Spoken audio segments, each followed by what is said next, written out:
Hello, everybody. This is Miss Peachy again from WCA Biology. We are looking still at Unit 3, but now we are in Lesson 7 on recycling of matter. So this lesson, as I'm reading through it, is a lot of review, which is a good thing because hopefully you guys will be going through this lesson and you will really kind of start to remember some of the stuff you learned first semester, and this will be a lot easier the second time through, right? So we have some keywords. We have aerobic respiration, we have anaerobic respiration, cellular respiration, chemical energy, decomposer, photosynthesis, and radiant energy. And so really what a lesson like this does is it's kind of marrying together the concepts we learned in first semester with the stuff that we are learning now on ecosystems in second semester. How do they relate? And we've kind of been doing this already when we talked about primary productivity and photosynthesis. So really, I hope that you guys are seeing the connections here and seeing how those metabolic functions that our cells do have a real purpose in our ecosystems and how we can use our ecosystems to really understand better what's happening inside the cells. All right, so we're given this graphic, which is something we were given back in the first unit in Biology B.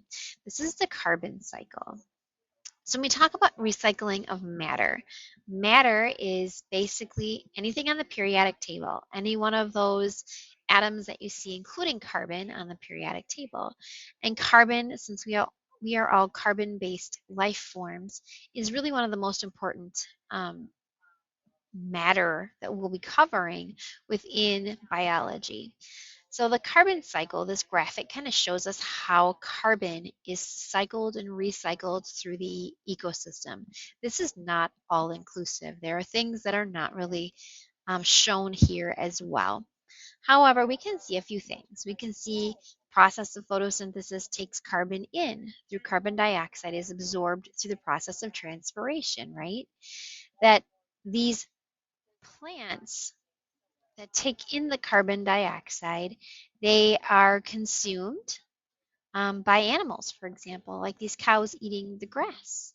And so that carbon is kind of becomes a part of the bodies of the animals. When the animals breathe, they release carbon dioxide through respiration. So they do cellular respiration, and then that carbon dioxide is it is diffused into their blood, and then the lungs give that out, right? Diffusion occurs in the lungs as well, and they breathe that carbon dioxide out back into the atmosphere. When the animals die, some of the carbon that has now become incorporated in part of their bodies will decompose and become um, a waste product. It will decompose and kind of go into the ground as fossils and fossil fuels. It will be taken up by organisms as well and utilized, right? Plants also respire just like animals do. So even though plants do photosynthesis, we have to remember that plants do respiration as well. So they also give off carbon dioxide.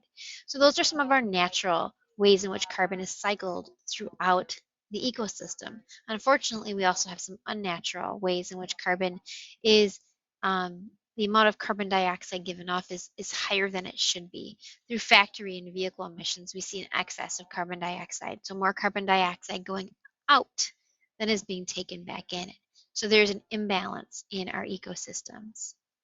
So photosynthesis and respiration, they are opposites of each other.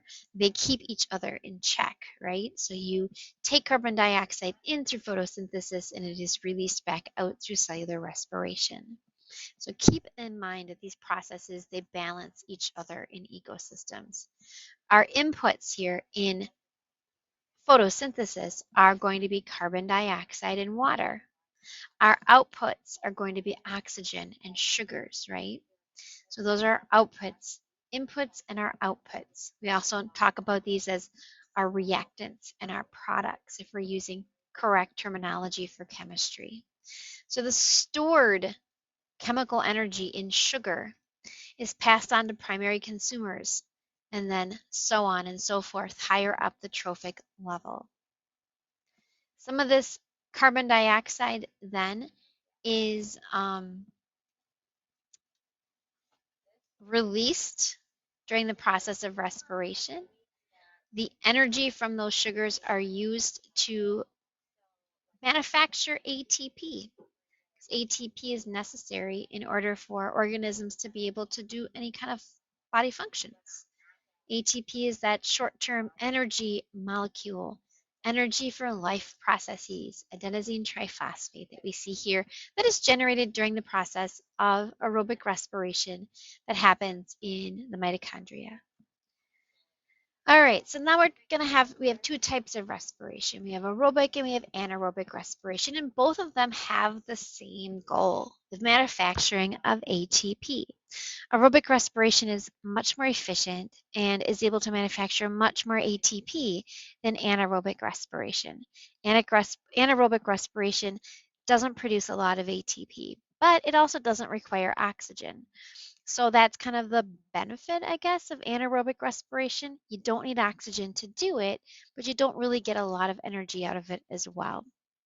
It is good for a short burst of energy if it's needed. In organisms such as people, we are aerobic organisms. We don't rely on anaerobic respiration, but we could use it sometimes for short bursts of energy. And when we do this, we do something called lactic acid fermentation. That should sound familiar, right?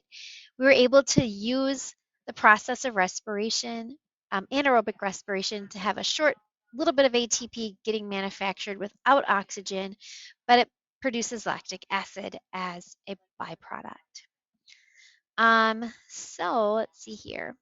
The last thing that is talked about on this first page here is the role of decomposers in cycling nutrients. So dead and decaying organisms are broken down into simpler substances such as carbon molecules by organisms such as bacteria or fungi. So basically, decomposition is a chemical um,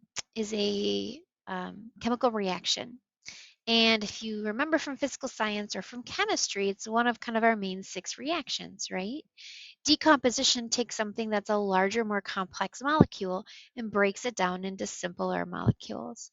And so organisms such as bacteria and certain fungi, they will do this. They can take larger, more complex molecules and break them down into simpler things. And then those simpler things can be utilized by other organisms. That's what the process of decomposition is. So these guys play a really crucial role in the ecosystem.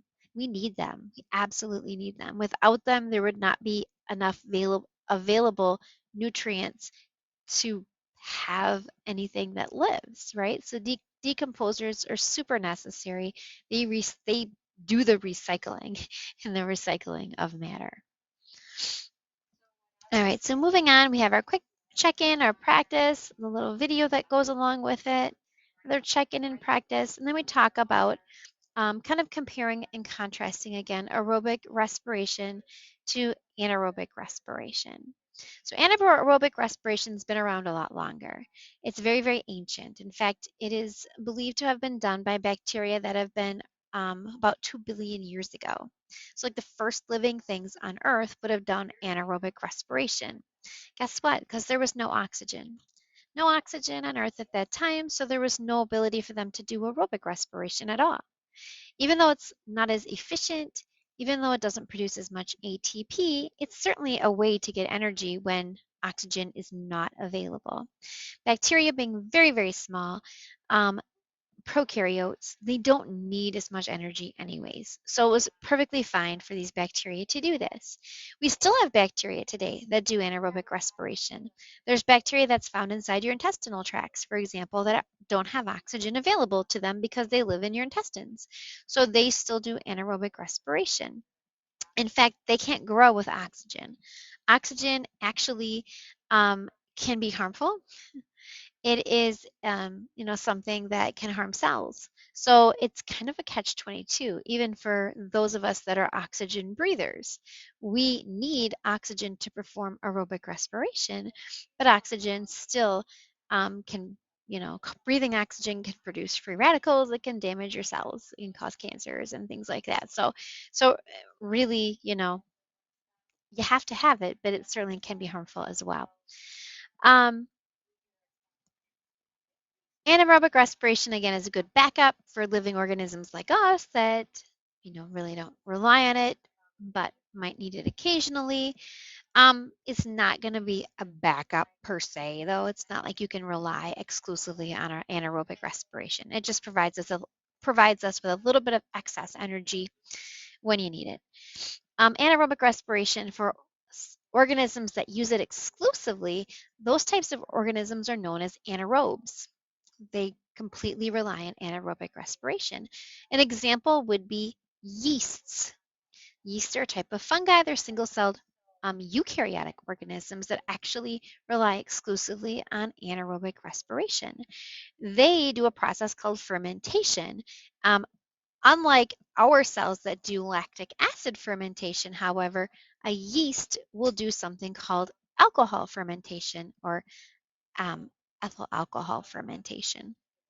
They essentially are able to um, do fermentation to produce ATP, but the byproducts of fermentation are alcohol and carbon dioxide. So they release bubbles, and those bubbles actually of carbon dioxide, for example, cause bread to rise. That's how bread rises. They also produce alcohol. That's how beers and wine and stuff is produced. When you make bread, there's a certain percentage of it that can be kind of, have alcohol in it as well. But when you bake the bread, the alcohol all burns off. So that's not in the finished product at all. So those are anaerobes, and that's how they produce energy. And again, less efficient than aerobic respiration, but more ancient than aerobic respiration. It's been around for 2 billion years or so. That's it for this unit. I will see, or not this unit, but this lesson. So I'll see you guys in the next one.